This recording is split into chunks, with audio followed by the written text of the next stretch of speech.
اللہ الرحمن الرحیم قل یا ایھا الکافرون، ساری سورتیں پڑھتا چلا گیا، آخر تک پڑھا تو وہ مائی کہنے لگی، سیانی بڑی تھی، اس نے کہا مولوی صاحب آپ نے سارا ختم پڑھا ہے، آپ نے وہ آیت تو پڑھی نہیں جس میں نے انگوٹھے چومنے تھے، وہ آیت تو پڑھی نہیں جس میں نے انگوٹھے چومنے تھے، یعنی یہی آیت کریمہ ما کان محمد۔ اب وہ مولوی صاحب کہنے لگے مجن ختم تو ہو گیا ہے، کہا نہیں تھی، دوبارہ پڑھو، دوبارہ پڑھا، مولوی صاحب کے دل میں تھا چور، چور کس بات کا تھا؟ ختم نبوت پر ایمان نہیں تھا۔ اب جب پھر ختم پڑھا تو پھر یہ آیت نہ پڑھی، تو مائی کہنے لگی مولوی جان تری میں نہیں چھوڑتی، آج میں تجھے پورے گاؤں میں مشہور کروں گی، یہ وہ بندہ ہے جس کے عقیدے میں کھوٹ ہے۔ عزیزان گرامی، تو ایمان مضبوط کس پر کرنا ہے؟ عقیدہ ختم نبوت کی تحفظ بڑے ضروری ہے۔ 7 ستمبر کا جو دن ہے نا، تو کل کا دن گزرا ہے یعنی جمعرات کا، تو آج کے دن میں یہ قانون پاس ہوا کہ قادیانی، وہ لاہوری ہوں، احمدی ہوں، وہ ربوی ہوں، جس علاقے سے تعلق رکھنے والے ہوں، مرزائی ہوں، یاد رکھیے گا وہ کبھی بھی مسلمان کہلانے کے قابل نہیں ہو سکتے۔ وجہ کیا ہے؟ ان کا عقیدہ کیا ہے؟ وہ حضور کو نبی مانتے ہیں لیکن آخری نبی نہیں مانتے۔ ہمارا عقیدہ یہ ہے کہ میرے مصطفیٰ کے بعد قیامت تک کوئی نبی نہیں آئے گا، حضور کے بعد قیامت تک کوئی نبی نہیں آئے گا، اسی لیے ہمارا نعرہ یہ ہے تاجدار ختم نبوت زندہ باد، زندہ باد۔ ہم اس نعرے کا جواب 2 دفعہ پتہ کیوں دیتے ہیں؟ بڑا خوبصورت نقطہ ہے، توجہ سے سنیے گا۔ کریم رب نے شیطان سے فرشتوں کے سامنے سبھی کو اکٹھا کر کے حضرت آدم علیہ السلام کی تخلیق فرمائی، تو تمام سے کہا گیا کہ آدم کو کیا کرو؟ سجدہ کرو، تو تمام نے سجدہ کیا۔ سبھی نے جس وقت سجدہ کیا تو شیطان نے سجدہ نہیں کیا، وہ منکر ہو گیا، وہ کہنے لگا میں اس سے بہتر ہوں، اس کو مٹی سے بنایا گیا ہے، مجھے آگ سے پیدا کیا گیا ہے، لہٰذا میری کوالٹی اس سے بہتر ہے، میں اس کو سجدہ نہیں کروں گا۔ تمام فرشتوں نے سجدہ کیا، ایک سجدہ کیا رب کے حکم پر، پھر فرشتوں نے ایک اور سجدہ کیا۔ اس کی وجہ کیا ہے؟ اس کی وجہ یہ ہے پہلا سجدہ تھا رب کے حکم پر، دوسرا سجدہ کیا تعظیماً، اور تعظیماً سجدہ کرنے کی وجہ یہ تھی کہ شیطان کو بتایا جائے کہ جس سجدے سے تو نے ایک مرتبہ انکار کیا ہے، رب کے فرشتوں نے اسی سجدے کو دوسری مرتبہ کیا ہے۔ آج ہم جب نعرہ لگاتے ہیں تاجدار ختم نبوت، اس کا جواب 2 مرتبہ دیتے ہیں، زندہ باد، زندہ باد۔ ایک نعرے کا جواب ہے، دوسرا منکرین ختم نبوت کو جواب ہے کہ حضور کی ختم نبوت کل بھی زندہ باد تھی، حضور کی ختم نبوت آج بھی زندہ باد ہے۔ عزیز من توجہ رکھیے گا، ہم حضور کا ادب کرتے ہیں، ہمیں یہ ادب والوں نے بتایا ہے۔ ایک واقعہ ہے بڑا خوبصورت، بڑی توجہ سے سماعت کیجئے گا۔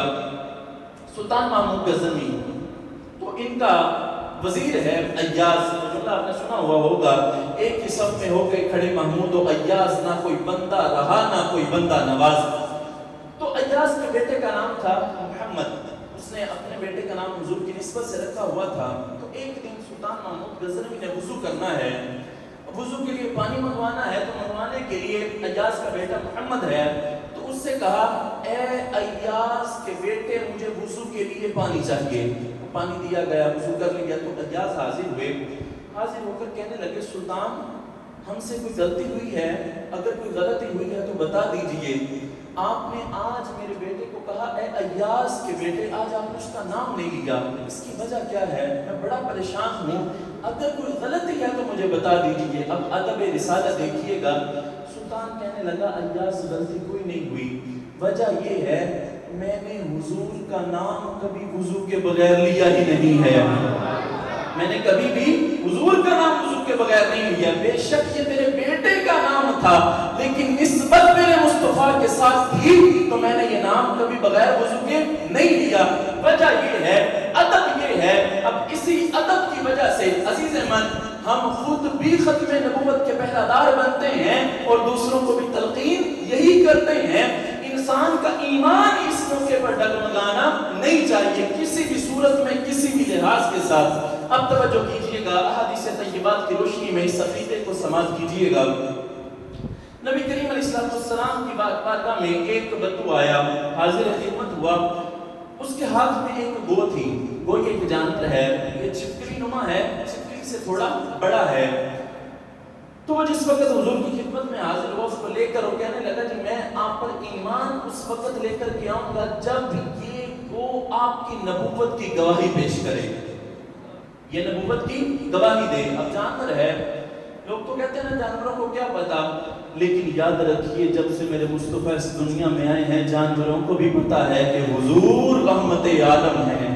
عزیزان گرامی، اب اس کو حضور نے مخاطب فرمایا اور مخاطب کر کے کہا من آنا، میں کون ہوں؟ اس وہ نے جواب دیا، اس نے کہا آپ اللہ کے سچے رسول ہیں، آپ اللہ کے سچے رسول ہیں۔ اس نے بات مکمل ادھر نہیں کی، اس نے کہا آپ اللہ کے سچے رسول بھی ہیں، وَأَنْتَ خَاتَمَ النَّبِيِّينَ، اور آپ انبیاء میں سے سب سے آخری نبی بھی ہیں۔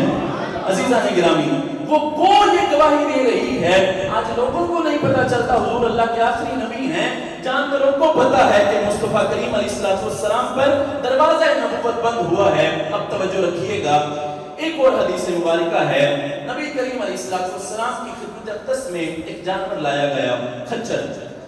اب وہ خچر کیا ہوتا ہے؟ یہ گدھے سے تھوڑا بڑا، گھوڑے سے چھوٹا ہوتا ہے۔ اب نبی کریم علیہ السلام کی پاک بارگاہ میں وہ حاضر ہوا اور حاضر ہو کر کے اب باتیں کر رہا ہے، باتیں بتا رہا ہے، صحیح حدیث مبارکہ سیاستہ ہے، حضور کی بارگاہ میں باتیں کر رہے اور باتیں کرتے کرتے عرض کرنے لگا یا رسول اللہ صلی اللہ علیہ وسلم، حضور کا چہرہ کتنا خوبصورت ہوگا کہ جانور بھی آتے ہیں اور باتیں کرنے لگ جاتے ہیں۔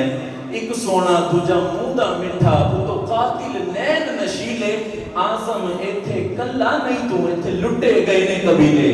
عزیزان گرامی، اب وہ کچر ہے، باتیں کر رہا ہے حضور کے ساتھ، باتیں کرتا کرتا کہنے لگا یا رسول اللہ صلی اللہ علیہ وسلم، وہ کہتا ہے حضور ہماری نسل میں سے جو میرا باپ ہے، دادا ہے، یا ہماری پوری جو لسٹ ہے نا، ان کی شان یہ ہے، خچر اپنے باتیں بتا رہے ہیں، ان کی شان یہ ہے کہ ان پر انبیاء نے سواری کی ہے، جو ہماری لسٹ کے خچر ہیں نا، ان پر انبیاء نے سواری کی ہے۔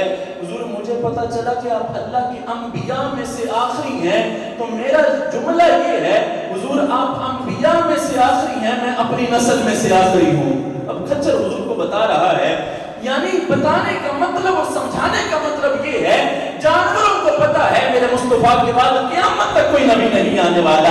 اور یاد رکھیے حضرت عیسیٰ علیہ السلام جب آئیں گے، حضور کا فرمان اس وقت بھی روز روشن کی طرح واضح ہوگا۔ حضور کا ارشاد یہ ہے عیسیٰ علیہ السلام آئیں گے ضرور، لیکن فرمایا مقتدی بنیں گے، امام میری امت سے ہوگا، یعنی نماز میرا امت ہی پڑھائے گا، عیسیٰ علیہ السلام اس کی اقتداء میں پیچھے کھڑے ہوں گے۔ عزیزان گرامی، آج یہ تھوڑا سا مختصر سا میسج آپ کو یہ دینا تھا یوم تحفظ ختم نبوت کے حوالے سے۔ یاد رکھیے گا، اپنا عقیدہ بھی یہ رکھیے، اپنا نظریہ بھی یہ رکھیے، اس میں کبھی ڈگمگانا نہیں ہے کسی بھی لحاظ سے، کسی بھی طریقے سے، اور کبھی کوئی آپ کو کسی طریقے سے بہکانے کی کوشش کرے، لیکن ایمان مضبوط ہونا چاہیے۔ اور وہ یہ جب بھی کوئی بات کرے کہ حضور کے بعد کوئی آ سکتا ہے، نہیں، حضور کے بعد کوئی نبی نہیں آ سکتا۔ وجہ کیا ہے؟ نبی کریم علیہ السلام نے فرمایا انا خاتم النبیین لا نبی بعدی، فرمایا میرے بعد کوئی نبی نہیں آئے گا۔ آپ مل کر ایک نعرہ لگا یہ بات کو مکمل کرتے ہیں، تاجدار ختم نبوت زندہ باد، زندہ باد، تاجدار ختم نبوت زندہ باد، زندہ باد۔ انشاءاللہ العزیز، عزیز من، آئندہ 12 روزہ محافل میں مختلف موضوعات پر گفتگو ہوگی، آپ احباب ضرور تشریف لائیے گا ان محافل میں بھی۔ یہ مختصر سا میسج تھا، پوری اس پر لمبی بات تو کافی ہو سکتی ہے، لیکن ہمارا چونکہ ٹائٹل تھا تو بات کرنی ضروری تھی۔ اللہ کریم ہم سب کو عمل کی توفیق عطا فرمائے۔